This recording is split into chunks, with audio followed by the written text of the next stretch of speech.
I play quite a bit of chess. It's something I said in this video here about a year and a half ago.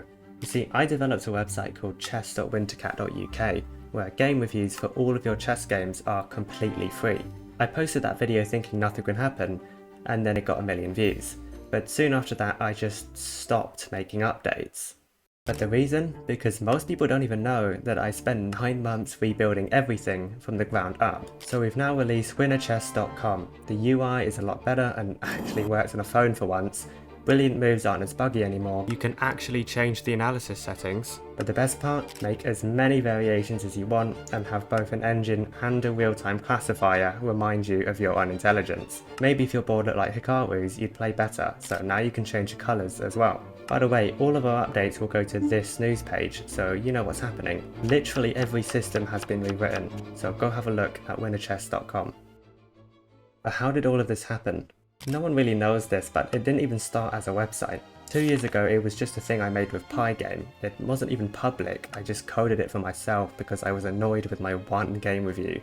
But after my friends found it useful, I started advertising on Discord to the 0 chess players that have Python installed.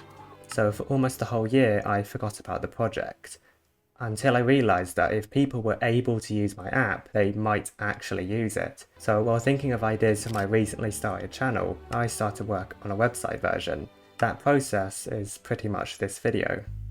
I really have to say thank you for everything that happened with this, because I had no idea that so many people could come together for this simple tool, that there would be so many forum posts and Discord members and YouTube videos. At the end of the day, it's all of you that keep me motivated to work on it, so thank you. Do you want to waste every second of the day? But there was a few problems with the website. You couldn't move the pieces, there were no animations, the brilliant moves were buggy, the code was already kind of messy, so I didn't really enjoy having to make updates, so I just didn't. Until I realised that if people got updates on my app, they might actually keep using it. So I wrote down every feature I wanted to have and decided I'd rebuild everything from the ground up. I kind of thought that would take around 3 months and then developed it over the next year. And there's still more stuff to come. Profiles, puzzles, and opening studies. I want a subscription for extra features, but game review will always be free, because at the end of the day, chess needs to be a less pay-to-win game. Because I am not paying £10 for this. What if I could just make my own?